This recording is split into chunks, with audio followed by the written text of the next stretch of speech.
এক ভয়াবহ আশঙ্কা যা বদলে দিতে পারে দক্ষিণ এশিয়ার ভূ রাজনীতি। ভারতের সার্জিক্যাল স্ট্রাইকের কালো মেঘ কি ঘনিয়ে আসছে বাংলাদেশের আকাশে? পাকিস্তানের একটি সংগঠন চায় বাংলাদেশের মাটি ব্যবহার করে ভারতে আক্রমণ করতে।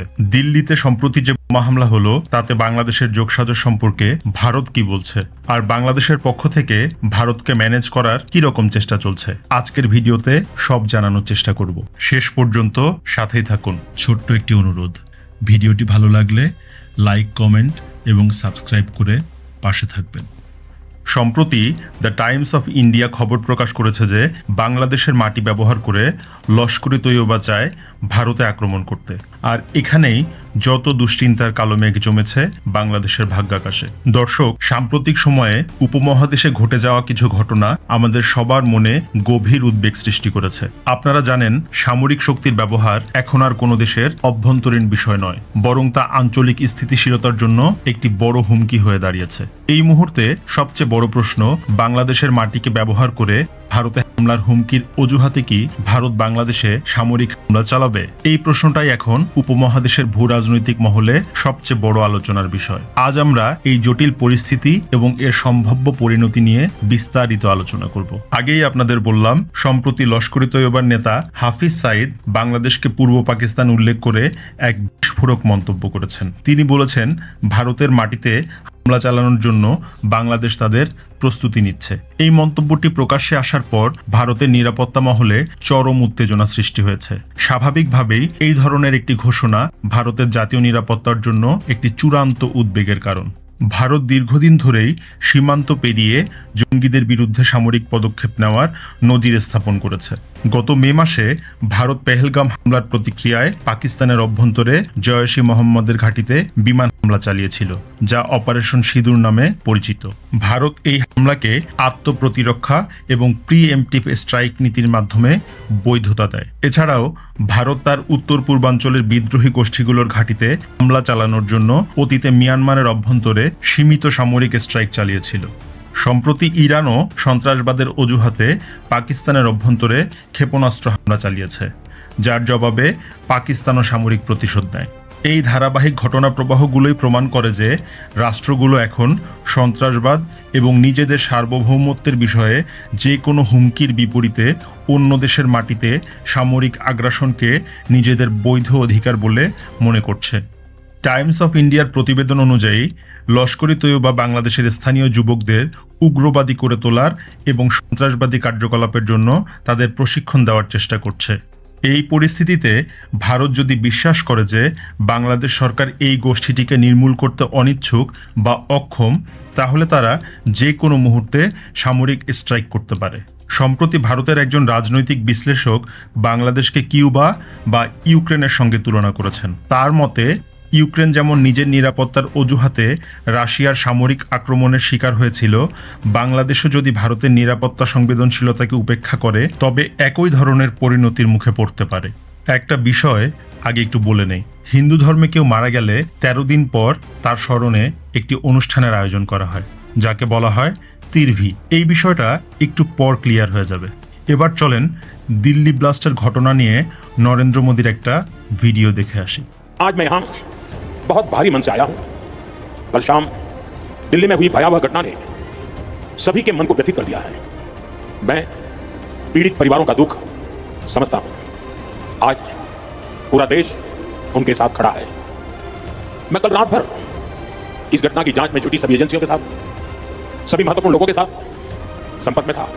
विचार विमर्श चलता था, जानकारियों के तार जोड़े जा रहे थे। हमारी एजेंसियां इस षड्यंत्र की तह तक जाएगी। इसके पीछे के षड्यंत्रकारियों को बख्शा नहीं जाएगा।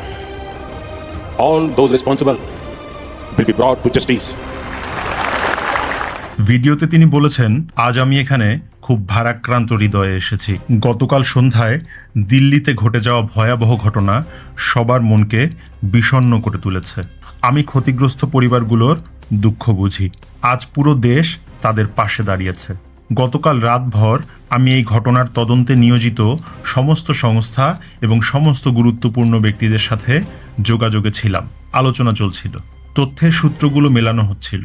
আমাদের সংস্থাগুলো এই ষড়যন্ত্রের গভীরে যাবে। এর পেছনের ষড়যন্ত্রকারীদের রেহাই দেওয়া হবে না। সমস্ত দায়ী ব্যক্তিরা বিচারের আওতায় আসবে। এখন বিভিন্ন অসমর্থিত সূত্রে জানা যাচ্ছে যে ভারতের সংস্থাগুলো এই দিল্লি ব্লাস্টের সাথে পাকিস্তান এবং বাংলাদেশের যোগ পেয়েছে।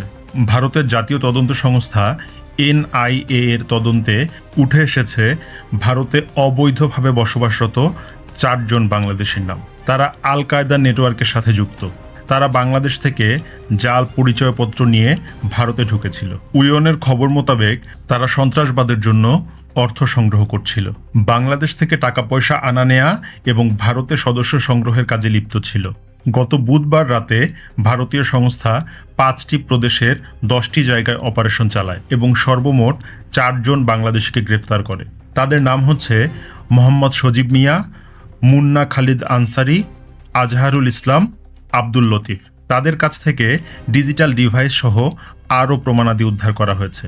তারা প্রত্যেকেই আল কায়দার সক্রিয় সদস্য। তবে তদন্তকারী সংস্থা থেকে এখনও পরিষ্কারভাবে বলা হয় নাই যে এই 4 জন বাংলাদেশি দিল্লিতে হামলার সাথে জড়িত ছিল কিনা, বা জড়িত হলে তাদের ভূমিকাই বা কী ছিল। তবে দিল্লিতে হামলার তদন্ত করতে গিয়ে এদের ধরা একটি উল্লেখযোগ্য বিষয়। এইদিকে শোনা যাচ্ছে বাংলাদেশের নিরাপত্তা উপদেষ্টা কাতারে ভারতের গোয়েন্দা সংস্থা রয়ের সাথে বৈঠক করেছেন এবং আরও শোনা যাচ্ছে 19 তারিখে খলিলুর রহমান ভারতে যাচ্ছেন। তিনি কি ভারতকে ম্যানেজ করতে যাচ্ছেন? কিন্তু প্রশ্ন হলো, ভারত কি ইতিবাচক কোনো সাড়া দেবে? যেখানে ভারতের প্রধানমন্ত্রী নরেন্দ্র মোদী বলছেন কোনো ছাড় নয়। আপনাদের নিশ্চয় ভারতের পেহেলগাঁও হামলার কথাটা মনে আছে।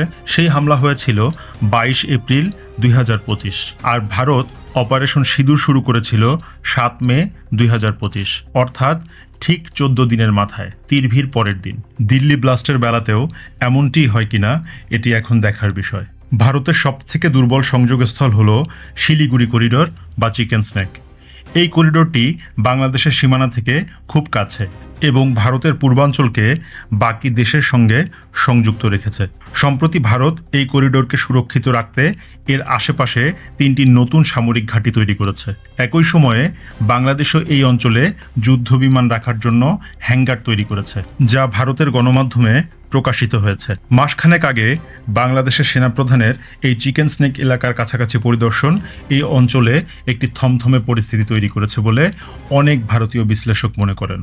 ভারতের পক্ষ থেকে বরাবরই বলা হয় ভারতের একটি চিকেন স্নেক থাকলেও বাংলাদেশের আছে 2টি, চট্টগ্রাম ফেনীতে এবং রংপুর জয়পুরহাট গাইবান্ধায়। অর্থাৎ ভারতের চিকেন স্নেকের দিকে নজর দেয়া মানা। কিন্তু হাফিজ সাইদের মতো ব্যক্তির মন্তব্য এই অঞ্চলটিকে ভারতের কাছে আরও বেশি ঝুঁকিপূর্ণ করে তুলেছে। মাস কয়েক আগে ভারতীয় গণমাধ্যমে খবর আসে যে কক্সবাজারের রোহিঙ্গা ক্যাম্পে পাকিস্তান ভিত্তিক কিছু গোষ্ঠী রোহিঙ্গাদের প্রশিক্ষণ দিচ্ছে, যার উদ্দেশ্য ভারতের উত্তর পূর্বাঞ্চলে অস্থিরতা সৃষ্টি করা। ভারত বাংলাদেশ সীমান্ত দীর্ঘ এবং এর একটি বড় অংশ অরক্ষিত, যা অনুপ্রবেশ এবং জঙ্গিদের সহজে লুকিয়ে থাকার সুযোগ করে দেয়। রোহিঙ্গা ক্যাম্পের খবর এবং লস্করে তৈয়বার নতুন হুমকির মধ্যে যোগসূত্র খুঁজে পেলে ভারত তার নিরাপত্তা নিয়ে আরও বেশি বিপন্ন বোধ করতে পারে এবং যে কোনো আগাম সামরিক পদক্ষেপকে ন্যায্যতা দেওয়ার চেষ্টা করতে পারে। বর্তমানে বাংলাদেশের সঙ্গে ভারতের দ্বিপাক্ষিক সম্পর্ক ইতিহাসের সবথেকে খারাপ পর্যায়ে রয়েছে। অন্যদিকে বাংলাদেশ এই সুযোগে কৌশলগতভাবে পাকিস্তান ও চীনের সঙ্গে তার সামরিক ও কূটনৈতিক সম্পর্ককে জোরদার করেছে। পাকিস্তানের সামরিক কর্মকর্তারা, বিশেষ করে সেনাপ্রধান সহ উচ্চপদস্থ ব্যক্তিরা নিয়মিতভাবে বাংলাদেশে যাতায়াত করছেন এবং সরকারের উচ্চ পর্যায়ের কর্মকর্তাদের সঙ্গে বৈঠক করছেন। ভারতের জন্য এটি একটি বড় কৌশলগত উদ্বেগের কারণ। হাফিজ সাইদের মতো ব্যক্তিদের এমন বক্তব্য চিকেন স্নেক নিয়ে মুভমেন্ট আর দিল্লি ব্লাস্ট বাংলাদেশের অভ্যন্তরে সম্ভাব্য ভারতীয় সামরিক হামলার সুযোগ তৈরি করে দিয়েছে। ভারতের জন্য এই হুমকি কেবল জঙ্গিবাদের নয়, বরং আঞ্চলিক রাজনীতিতে পাকিস্তান ও চীনের ক্রমবর্ধমান প্রভাব মোকাবিলারও একটি কৌশলগত হাতিয়ার হতে পারে। সামরিক প্রতিশোধের এই চক্রে বাংলাদেশের মাটিকে কোনোভাবেই অন্য কোনো দেশের বিরুদ্ধে ব্যবহার হতে দেওয়া যাবে না। বাংলাদেশের উচিত হবে কূটনৈতিকভাবে কঠোর অবস্থান নিয়ে শক্তিশালী পদক্ষেপ নিশ্চিত করা। অন্যথায় এই ভূরাজনৈতিক টানাপোড়েনে বাংলাদেশ তার সার্বভৌমত্বকে চরম ঝুঁকিতে ফেলতে পারে। ঠিক যেমন ইউক্রেন তার অস্তিত্বের সংকটে পড়েছে, এমনটাই বলছেন বিশ্লেষকরা। এই পরিস্থিতি নিয়ে আপনার সুচিন্তিত মতামত জানতে চাই, লিখে জানাতে পারেন আমাদের কমেন্ট বক্সে। ভিডিওটি ভালো লাগলে লাইক, কমেন্ট এবং শেয়ার করতে ভুলবেন না। আর পরবর্তী ভিডিও সবার আগে পেতে চ্যানেলটিকে সাবস্ক্রাইব করার অনুরোধ রইল। সত্যকে জানার জন্য সাবস্ক্রাইব করুন এথিক্যাল টক, কারণ এখানেই আমরা তুলে ধরি গোপন রাজনৈতিক বাস্তবতা, আন্তর্জাতিক ষড়যন্ত্র আর ক্ষমতার অদৃশ্য খেলা। আপনাদের মূল্যবান মতামতের অপেক্ষায় থাকবো আমরা।